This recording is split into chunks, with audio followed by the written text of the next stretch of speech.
On the way here. Um, Again, like I mentioned, last week's class is, I'm saying this for the benefit of those that may be online now. Last week's class was re-recorded and it's up on the church's YouTube website. So if you go up there, you can view last week's class, plus the first part, because we're in part two now of our study. The first part is also up there if you're interested in picking up on that. So we are in a study on anti-Semitism, and as I've been saying, every time we get together, anti-Semitism is the irrational, demonic hatred of the Jewish people and Israel, characterized by thoughts, words, and or deeds against them. So, how real is this? Well, uh, how many of you know the actor Ben Stiller? Is that I think that's how you say his name. Jane sent me a little something that he just posted just within the last couple weeks, and I liked it. Not that I'm a big Ben Stiller fan or anything, but he is Jewish. He is Jewish, and look what he had to say. He said, "I've never experienced anti-Semitism.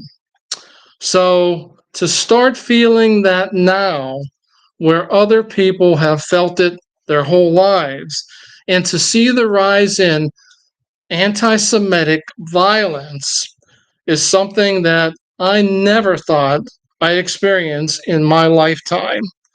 The reality of it is frightening." Okay.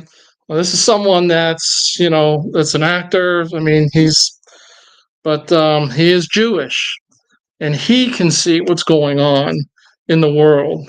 Um, and it's kind of sad. We're going to have probably some other things like this that we'll be putting up in the next few weeks, but it's important for us to understand that anti-Semitism affects every Jew in this country, and we'll talk about America. It's going to affect every Jewish individual in this country, and as time progresses, it's only going to increase. It's only going to increase. So, by way of review, last week, you remember we talked, it was kind of like a Bible study methods type class last week, because we talked about different methods of interpretation within the early church.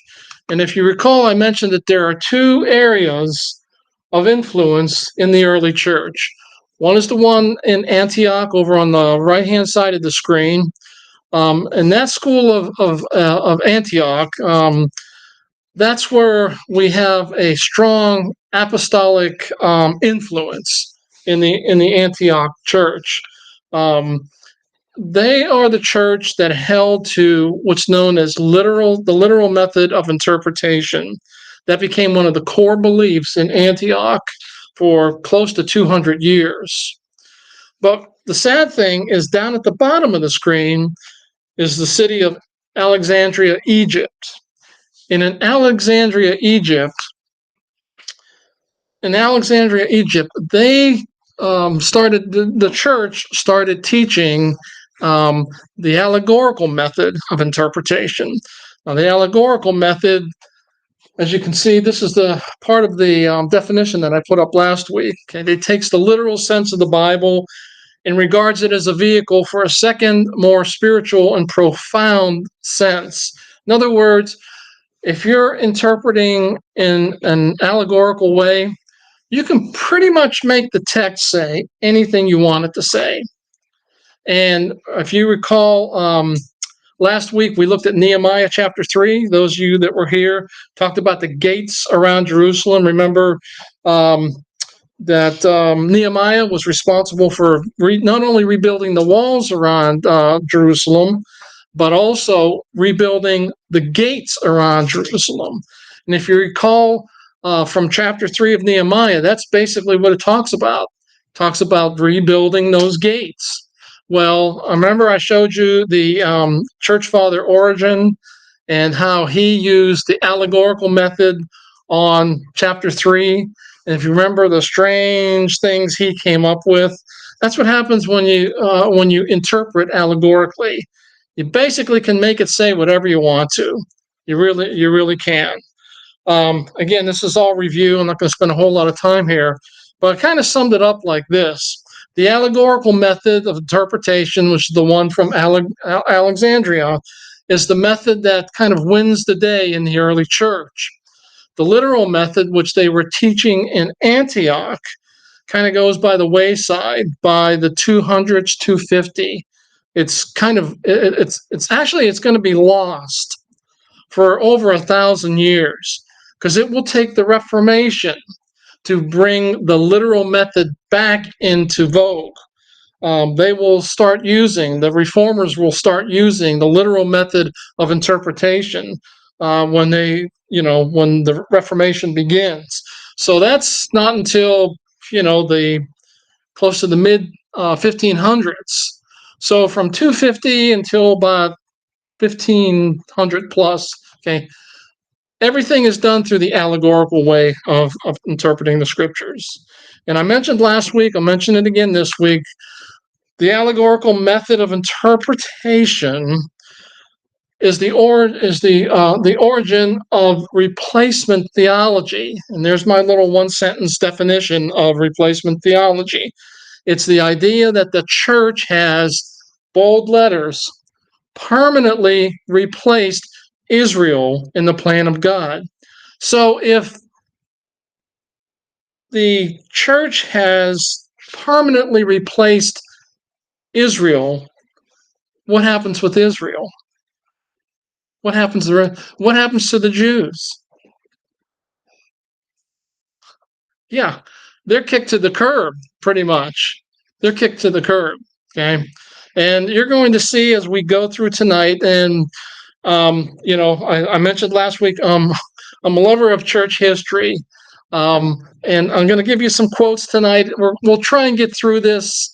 But we need to understand what was happening in the early church. Why did they go this way? Why did they go? And then what was the reaction within the church? What did it cause the church to do when they switched from literal to allegorical interpretation? You're going to see some quotes tonight that I thought were shocking the first time I see. I've been reading them for so long now. It's like they all basically say the same thing for the most part.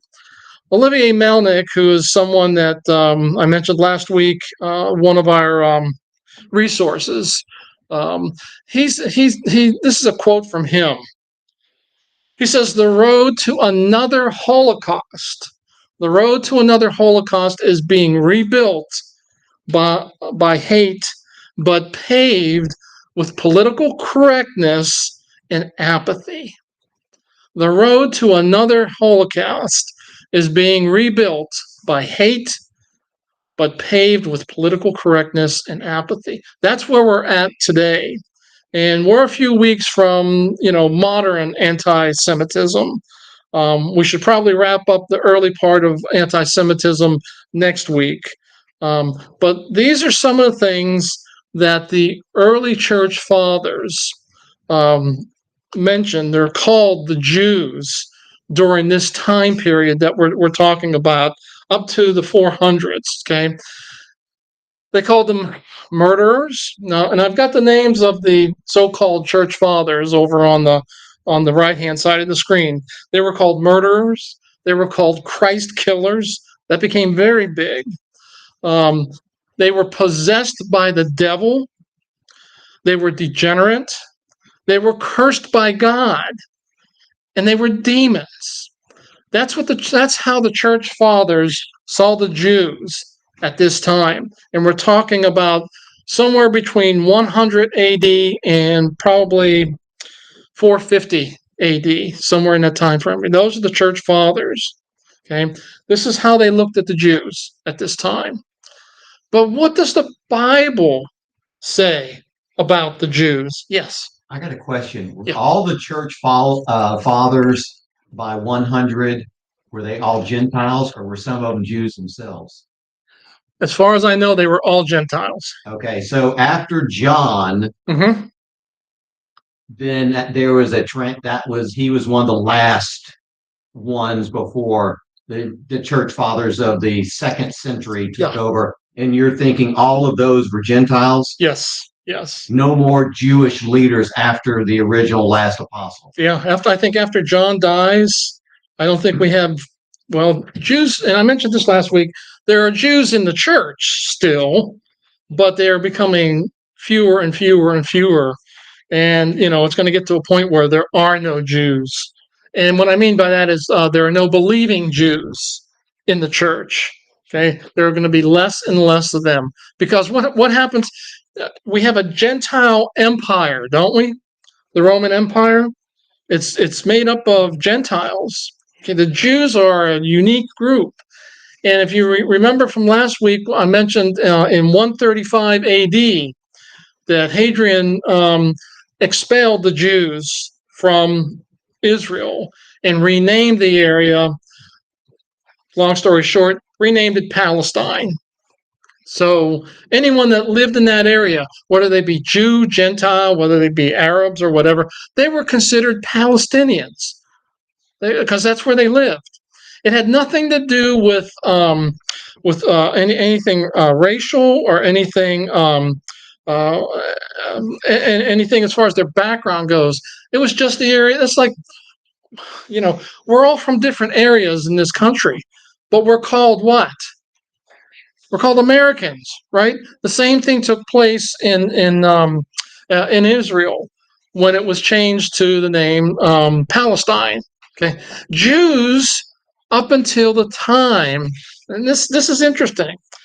Up until the time that Israel becomes a country to itself, a nation, they were known as the Jews were known as Palestinians. Now, try running that by the politically correct, environment that we're in today. But Jews, and I've got things. I've got pictures of money and newspaper articles. And it's Jewish individuals, but they're called Palestinians. Now, how does that fit with where we're at today? Okay, it doesn't. It doesn't. It doesn't fit the narrative. And because it doesn't fit the narrative, we won't hear anything about it. Okay, that's something that, move along, folks. Nothing to see here. Okay, that's basically where we're at.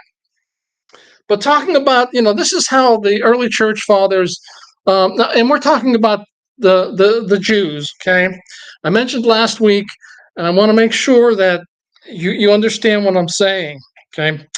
Remember the picture I had up there? I don't want to throw the baby out with the bathwater. That's very true, because each of these men on the right-hand side contributed to the purity and to the doctrine of the church. But they went off. They didn't just go off the rails. I mean, they just crashed and burned when it came to the Jews and to the nation of Israel. So you need to keep that in mind as we go through here.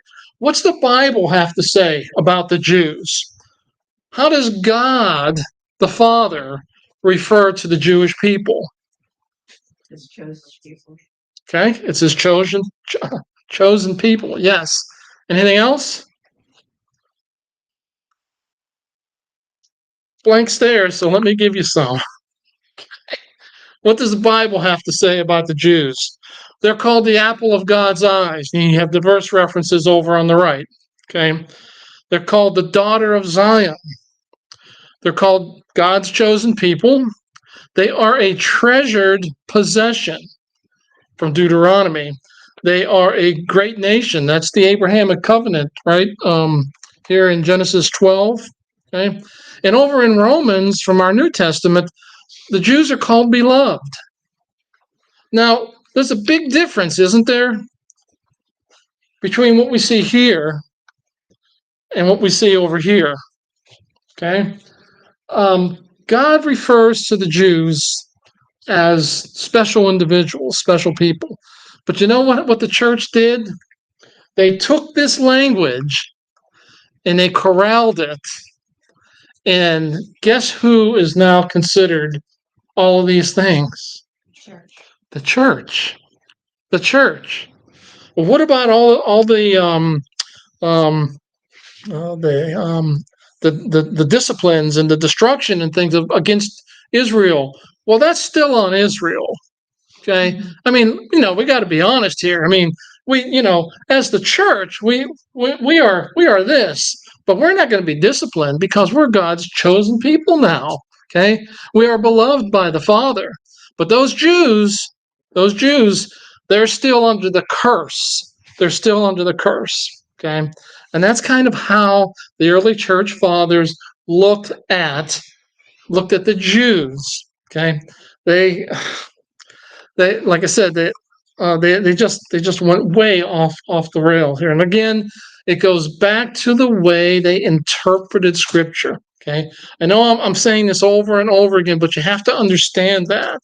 Okay, this isn't something that just kind of sprung up as kind of like a side issue. This is true all the ways to today. Okay, now I can talk about the Catholics because I'm an ex-Catholic. Okay, so just bear with me on that. But the Catholic Church, okay, the Catholic Church was in power from the 400s until the Reformation, when the church split. Okay, and they are responsible for a lot of what we're going to be seeing, and a lot of the quotes that we're going to be putting. Well, I'm not going to put them up here tonight. I'm going to read them from the book. It's a lot easier for me to do it that way. Okay, that is still the way they look at the Jews today. Now, I know the popes made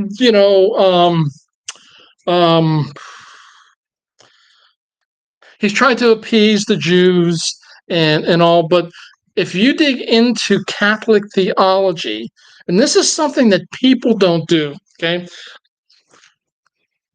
I understand that not everyone really gets excited about digging into Catholic theology, okay? But I do. And the reason I do is because I was raised in Catholicism for 20 years of my life. And now I understand Catholic theology better than I ever understood it when I was a practicing Catholic. And most people won't take the time to look at what the Catholic Church says about, the Jews. When you dig deep into their theology, that hasn't changed. That hasn't changed. Okay, and it's not just the Catholics. It's the Episcopalians. It's the Church of England. It's the portions of the Presbyterian Church and portions of just about every denomination. What I'm telling you tonight, and what I told you last week, is the allegorical method of interpretation is basically the same method that's being used by most Protestants today. By most Protestants today. Not just the Catholics and those on that side, but by Protestants. Okay, we are very fortunate to be in a church that preaches the literal method of interpretation. There aren't a whole lot of churches you can go into today and get God's word taught to you in a literal way. We're blessed in that regard. So let me go on, or I'll have a sermon ready to go for. These are some of the church fathers that I want to just quote, just a few words or two from each of them, and I'm going to be quoting from. And I kind of went back and forth with myself this week. I was gonna put these quotes on slides, and then but then I said I'm gonna have to read them anyways. So this way, see, always thinking, rather than spend time putting those quotes, having to type them all in and everything, I just said, well, because they're in these books, I'll just read the quotes, right? Makes sense? See, every now and then I get it right, okay? These are two excellent books, by the way. I know I've mentioned others, and I haven't given you a whole lot of resources, but this is a book by David Reagan, Dr. David Reagan. It's called The Jewish People, Rejected or Beloved. And he basically starts from the church fathers, actually starts earlier than that, and goes all the ways up to today. Um, Dr. Reagan is Jane and I heard him speak last year when we were at that Bible conference, and boy, he gets really well. He's like 175, I think, or something. I don't know. He is really he's a great theologian, and he was the founder of Lamb and Lion Ministries. If that means anything to you, but he spoke last year, and he had this book on his table, and I grabbed it because I knew I would be teaching on this sometime. So I'm going to give you quotes from his book, and also this is one of Olivier Melnick's. Remember, I told you Olivier Melnick, his whole ministry is teaching the church about anti-Semitism. He does seminars, he speaks at conferences just about anti-Semitism. Okay, and so this is one of his books, End Time Anti-Semitism. You know, I thought I'd just give you those. This way, I don't have to put it up on the screen. So let me see if I can go through some of these, and I might be a little bit. I need room. I need a bigger table, Okay, I'm going to start at the top talking about Ignatius. Look where he was bishop of Antioch. Antioch. Isn't that interesting, huh? Isn't that interesting? Um, and I'm just going to give you the quotes. If you want the pages and all that stuff, come see me afterwards. So Ignatius said this. He said, those who partake of the Passover are partakers with those who killed Jesus. So, that's the one thing you'll find out on most of these quotes. It was the Jews that were responsible for killing Jesus. Now, who do we know was responsible for killing Jesus? I'm looking at a lot of them right here, and if I look into the mirror, yeah, we're all responsible for killing Jesus, but they tag the Jews with that, and it comes out in their writings. It comes out in their writings. Okay.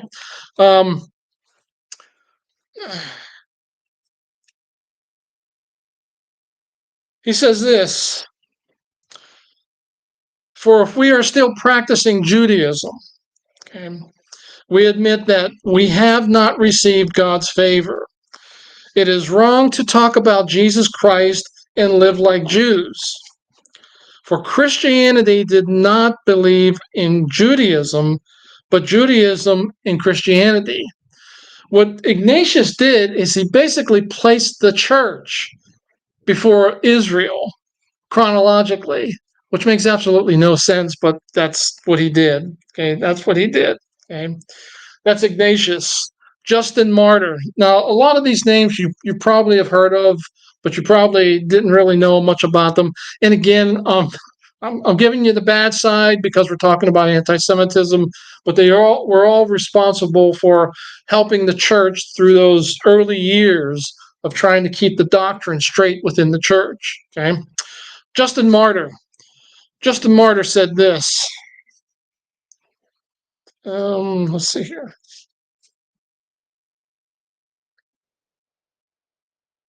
He used the allegorical approach to change literal teaching into subjective. That's the whole idea behind allegorical interpretation, yielding a conclusion not supported by God's word. So and there's a long quote here. I'm not going to give it to you, but basically, what he says you won't find in our Bible. Okay, you just won't find it there. So he's the one that's kind of, and he's one of the biggies. Justin Martyr's one of the biggies. He goes on to say, let me see if I can. I'm switching back and forth between books because I got some quotes in one, some quotes in the other. Okay. He claimed that God's covenant with Israel was no longer valid, and that the Gentiles, okay, had replaced the Jews. The Gentiles replaced the Jews. Okay. Irenaeus.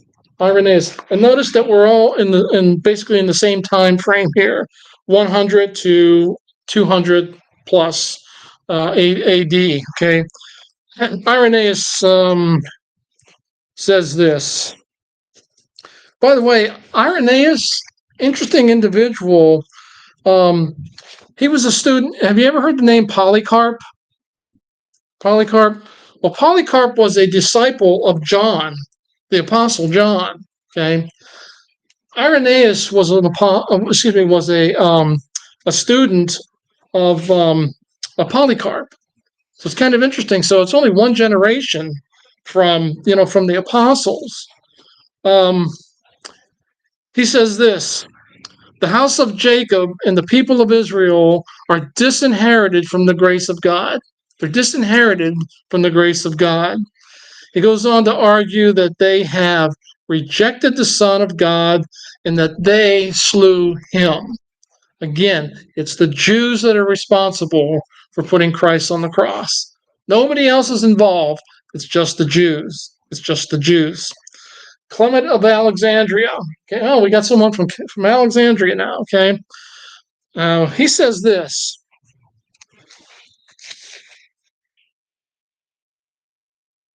They claim that Israel denied the Lord and thus forfeited the place of true Israel. And who's true Israel? Who's true Israel? The church. The church is true Israel. Okay, not this, not the folks from our Old Testament. Okay, it's the church that's true Israel. Okay. Tertullian of Carthage, 160 to 220 AD. He says this: he blamed the Jews for the death of Christ, and he argued they had been rejected by God over and over. And I'm just giving you little blurbs here and there, but over and over in their writings, what I've seen is that not just kind of like this quote I just gave you from Tertullian. Okay, they argue that the Jews are responsible for the death of Christ, but they also argue that God has rejected the Jews. In other words, he's done with them. They're off the scene now. Okay, they're off the scene. Where was I? Let's go to Origen. He's a pretty important individual, by the way. Origen is well. Let me back up. Tertullian, by the way, just kind of try and balance it. He is the one that kind of formulated Trinitarian theology. Now, you know what I mean when I say Trinitarian theology?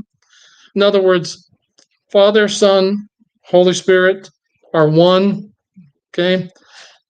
Tertullian is one of the ones that was responsible for putting it together, putting that theology together. Okay. Not an easy task at this time. Okay. But Origen of Alexandria is another one. Let me read you what he has to say. Let me get the right book.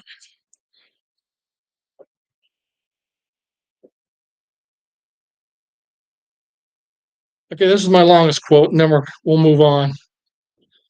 This is a quote from him. We say with confidence that that's the Jews, will never be restored to their former condition, for they committed the crime of the most unhallowed kind in conspiring against the Savior of the human race. It accordingly behooved that city, this is talking about Jerusalem, where Jesus underwent these sufferings, to perish utterly. So he's like, that's why. You want to know why Jerusalem perished? Well, that's why. That's why.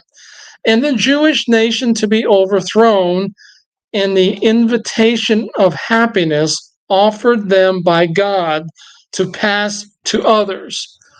Who did it pass to? Aren't we blessed? I mean, we are super blessed, aren't we? We are super blessed. Okay. That's just some of the church fathers and some of the things that they said. And I don't want to bore you with it gets to a point, and this has happened in my study, where it's just did any of these guys have anything good to say about the Jews? I haven't found much. And wait until we get to the Reformation. Okay. That's another whole bailiwick there when we get there. Okay. But this is the early church fathers. And this takes us to close to around 300. Let's say 300 AD. Okay. And then something happened. Okay. There was a battle that was fought for control of the Roman Empire. It was fought just outside of Rome at a bridge, the Milvian Bridge. And you see the date, October 28th, 312 AD. I don't usually get dramatic here, but I'm getting dramatic. The outcome of this battle will change the course of history. The outcome of this battle at the Milvian Bridge will change the course of history. Those of you that may know your history, who fought in this battle? Do you know? You should know. Constantine. Okay. Why is this so important? Well, go on. Constantine claimed a vision the night before the battle.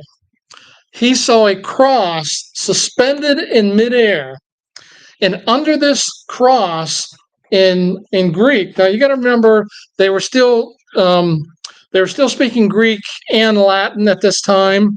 Okay, this sign, in this sign conquered. What sign would that be?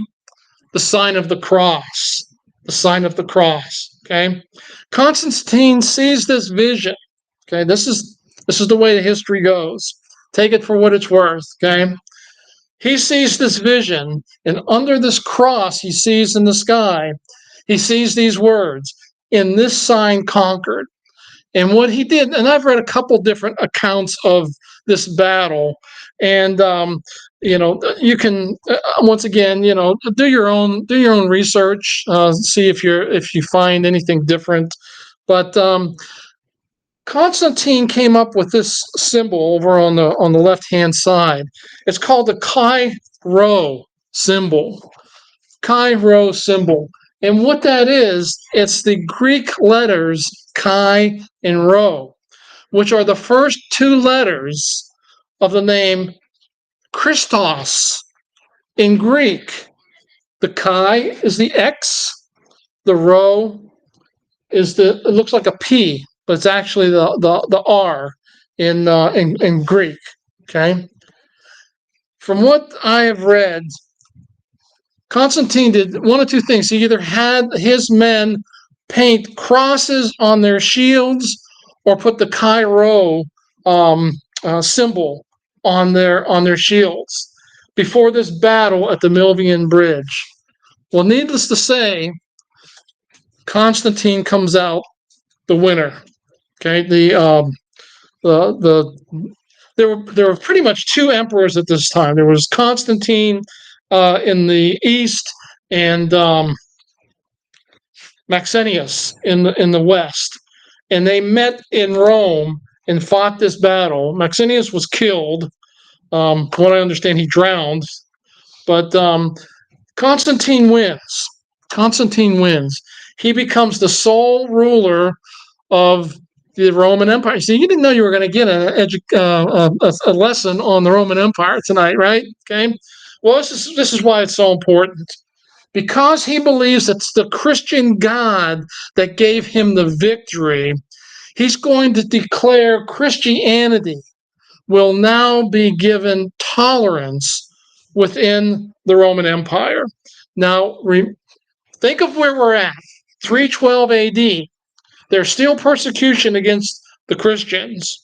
Yeah, it's sporadic. I know we see movies and we think, the Christians, they were all thrown into the Colosseum, and, they were burned on stakes and blah, blah, blah, blah. But, it wasn't like that. There were sporadic incidents of persecution throughout the empire.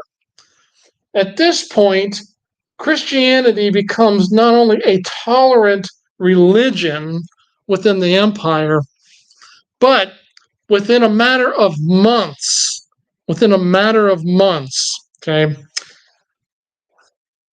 Rome is going to declare Christianity the state religion. Okay. Christianity will become, and this takes place in February, I think. Now, the Battle of Millville Bridge took place in October.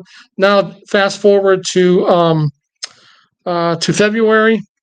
And those of you, again, if you know this, fine. If not, I'll just zone out for a moment. Okay, the Edict of Milan. The Edict of Milan is issued as Roman law, which means that not only is the Christian church allowed to practice within the Roman Empire, but it's going to become the religion of the Roman Empire. Now, this is where, again, I know I'm like over here, somewhere. I'm not chasing rabbits, but I'm just kind of like running alongside them at this point, okay? Because the church is now so close with the government, okay? So close with the government, okay? They have a lot of influence on what gets passed, laws, and those sort of things, okay? And so remember, up to this point, we have all this anti-Semitic language going on within the church fathers. Well, now it's going to get rolled into the Roman Empire, okay? And the Jews, at first, are a tolerated religion. They're basically looked at by the Romans as a cult. But now the Jews are going to be outlawed. And that's going to happen as time progresses. It doesn't happen overnight. But this is the infant stage of the Catholic Church. This is where it started. Because now religion and government are moving this way. And it won't take long before they're going to be interlocked with each other. That's why this is important. Because if the church says the Jews are the ones that killed Christ and they should be, whatever, shouldn't be tolerated, the government's going to go along with it. Because, the government and the church are one. That's what's going to happen in just a century or so. Okay? Doesn't happen overnight, but it's going to happen. Questions or comments? I'm a little confused about something when it comes. If they were developing a hatred of the Jews, how did the Catholic Church elevate Paul and Peter and made them saints, even though they were Jews? Good question. Well, because they were the apostles of Christ, so they could. But they were Jews. They were Jews. Yeah. That's Jews. So did they get a pass? They get all 12 of them got a pass. Pretty much. It's I can't say for certain, but it's almost one of those things where they were Jews, but they were really Christians. Just haven't, they were just raised as Jews, but they're going to become, they become Christians. And the Mother Mary. Yeah. Same thing, correct? Yeah, she was Jewish. I mean, we have a Jewish Savior. I mean, everyone understands that, right? When we, in a few weeks, when we move into modern anti-Semitism, I'm going to put up some screenshots of the Palestinian Jesus. I don't know if any of you have seen this. It's, and I forget the name, but, the thing that Arafat wore, everyone, the kids in the protest on the campuses are wearing these things now. It's the Hamas, it's like, it's a black and white type like thing. Yeah, that they wear. Okay. That's, they have their Palestinian Jesus, and that's what he's called. He's called he's not a Jewish. It's not Jewish. It's Palestinian. Okay. But That's just a little, what'd you call it? A tease. So you come back. Okay. Okay, attacks on the Jews and anti-Semitism are going to increase. Okay. Um, and it's going to become a way of life within the Roman Empire. That what took place at the Milvian Bridge again is so important because if it would have went the other way, who knows how things would have turned out. But now Christianity gets a free pass in the Roman Empire. They get a free pass, and it won't take long before all these heathens that were worshiping the sun god and the moon god and this god and that god, and they're all going to be rolled into the church. They're going to all be rolled into the church. Okay. Yes, ma'am. Question, when you're talking about Christianity and the state religion, all this at this time, is that, are you talking about Catholicism then?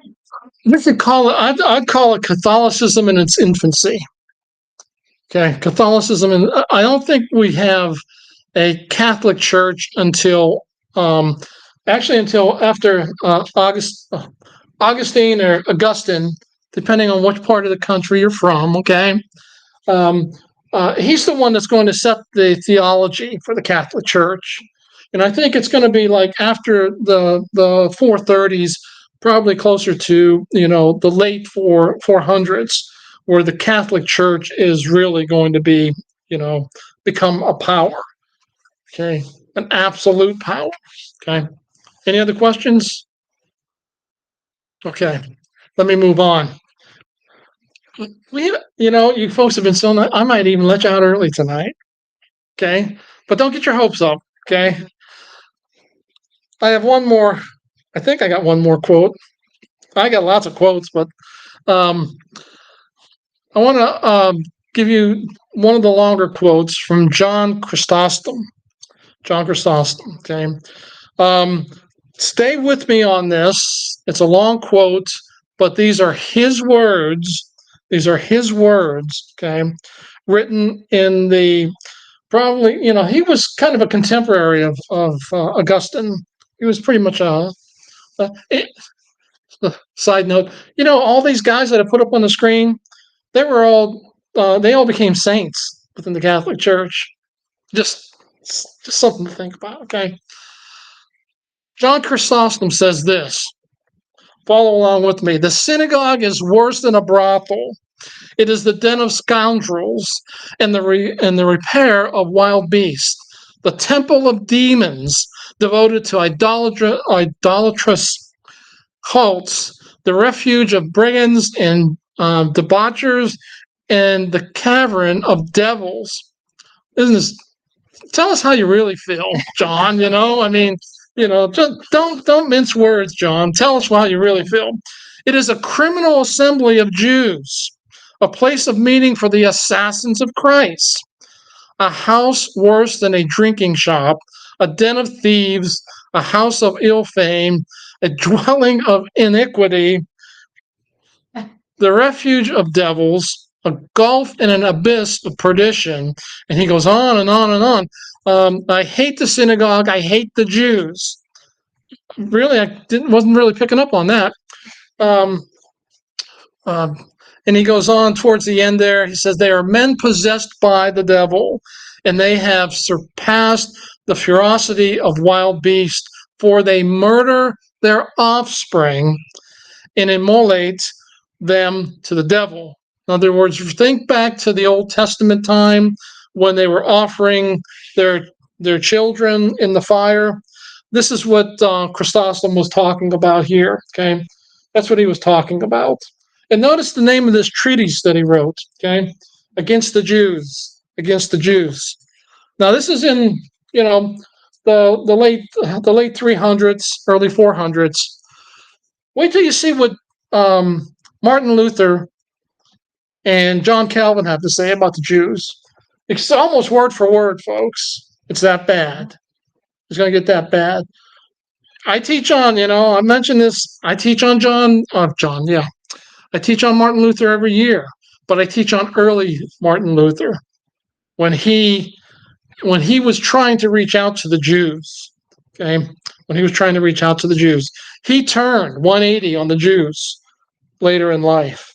And some of the stuff that you see up here, wait till you see what he has to say about the Jews. Wait till you see what John Calvin has to say about the Jews. Okay? Basically, they should all be killed. What's that sound like? The Holocaust. Or Guess. KKK. Yeah, yeah. But think about that. Do you know that Hitler's going to be quoting from both those reformers? The words that will bring on the Holocaust? It's sad. It really is. But let me move on. This is Augustine, Augie. I call him Augie. Okay. This is from him. Basically, this isn't a quote. It's just a statement about his thinking, because he went along with everything said against the Jews. Now, this is the greatest of the church fathers, probably the greatest theological mind, I believe, at all times. I mean, Augustine is, he's still the number one theologian, not only in the Catholic Church, but many other congregations, denominations. Okay. Augustine went along with everything said against the Jews. One thing he did add was clarity of why the Jews were allowed to continue to exist. This is his answer. It was simple, that they were to wander the earth and witness the victory of what? Of whom? The church. Over what? The synagogue. Isn't that sad? Isn't that sad? That's why the Jews are still around today, because according to Augustine, they need to be looking at the church and seeing what they lost. They'll never get it back. There's no hope for them. There's no hope for them, according to the early church fathers. They are doomed. They are doomed. Okay.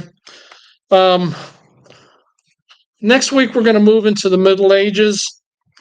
And within the Middle Ages, there's some things that I'm not gonna cover all these things. Some of them are, beyond the scope, and don't want to necessarily bore you with some of this stuff. But I think it's important for us to understand during the Middle Ages. Look at the time frame.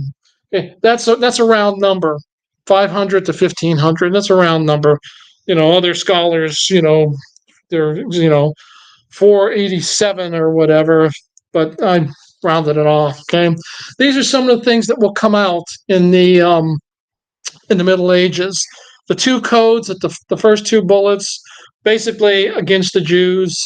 I don't know if you understand or you know this or not, but Jews were forced to convert. They were forced to be baptized, because that's the only way that they can have salvation. And if they were caught going back to a synagogue, they would be killed. They would be killed. Okay. Now think of the time frame we're in. Okay. Think of the time frame. Okay. We'll talk a little bit about the Crusades. Okay. Still a pretty bad part of history for the church. Okay. We'll talk a little bit about the Crusades. These next things, the ritual murder libel, I don't know if you ever heard of that or not. We'll talk about that next week. Okay. There are some people today that believe this is still going on. Well, what is it, Paul? You got to come back next week so I can tell you. I'm not going to put all my cards down, right? Okay. Badge of shame. Jews were going to be forced by this time. This is the early 1200s, you see, okay, to wear some kind of patch of some kind. Okay. What does that remind you of? The Holocaust. Okay. Well, it started a whole lot sooner than the Holocaust. Okay. And if you were a Jew and were caught not wearing that patch, it's lights out. It's lights out. We're going to talk about some of this stuff is just interesting. Okay. Host desecration. Saying what? Okay. Again, Catholics. We're talking about the Catholic. Okay. The host, if you is, well, it's the wafer thing that we have on when we do the Lord's table here. Okay, that's in the Catholic Church is called the host. Okay, well, the Jews were accused of desecrating the host within the Catholic Church. I'll tell you how that came about. Okay.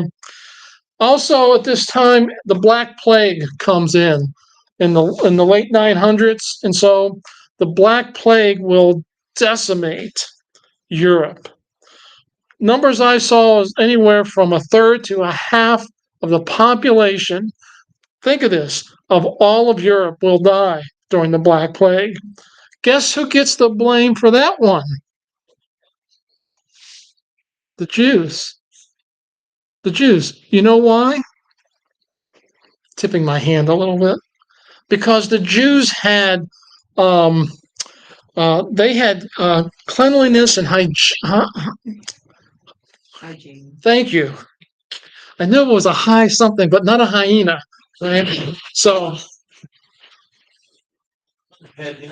yeah, you know what I'm getting at. Okay, they first of all they were secluded. They were secluded, weren't they? In their areas. Okay, but they practiced good hygiene. Got it? Okay, and good cleanliness. And so the Black Plague really didn't affect the Jewish population as much. You know what happened with the Jews? Their villages were attacked, burned, and everyone in the villages were this just in an isolated area, okay? Throughout France, especially, they just murdered Jews left and right during the Black Plague because the Jews didn't get the Black Plague. Or if they did, there were very, very few incidents of it. Okay, that's just the way it worked. Okay, and the last thing on the by the way, this is part of the they're going to be accused they're going to be accused of poisoning the wells in Europe because that's why everyone died because the Jews poisoned the wells and then they get this plague and they all die, right? So what are we going to do? Well, let's all the Jews together and kill them.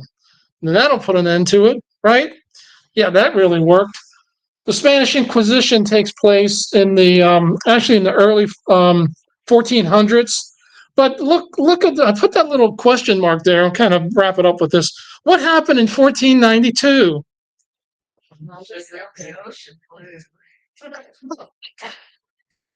Oh, you poor uninformed individuals. No, Isabella and Ferdinand kicked all the Jews out of Spain in 1492. All of them.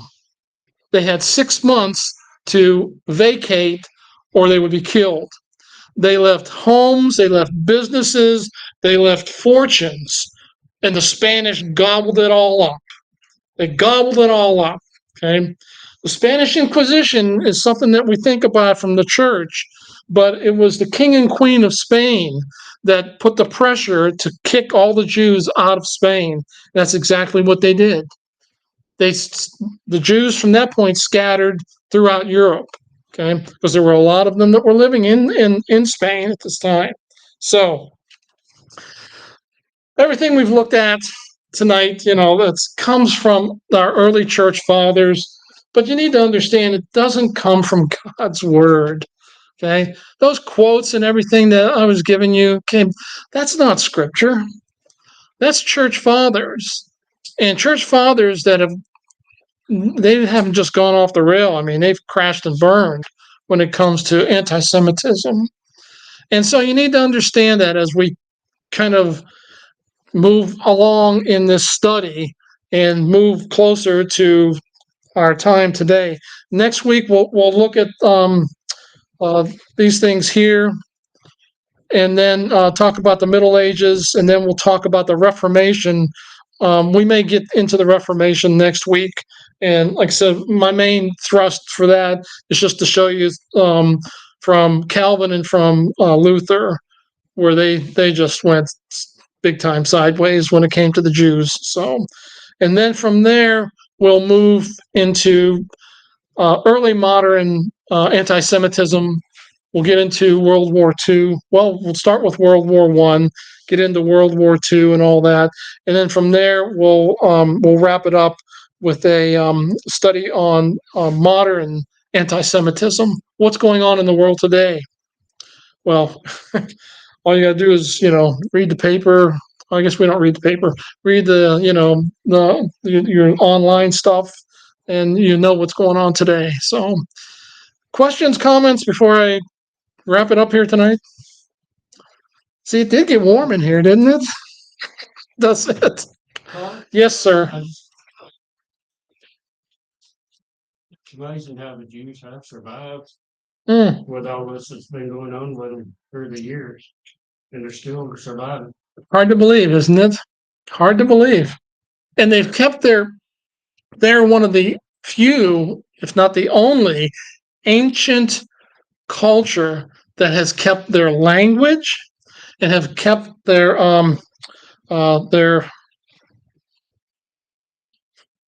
Writings thank you. We'll go with writings because I can't think of the other word, but and their culture. Well, yeah, I mean, they are the only ones that have done that. I mean, there's no, there's no Canaanites, today. There's no Moabites, even the Palestinians. Where's their history? Where's their culture? What about the background? There is nothing. There is nothing. Okay. Okay. Look, I'm gonna let you out 3 minutes early. Okay. So I'm gonna stop here because we'll just keep going on, and we don't want to do that, right? So let me close in a word of prayer. You can beat the little guys out, and don't get run over or whatever. We'll meet back here next week.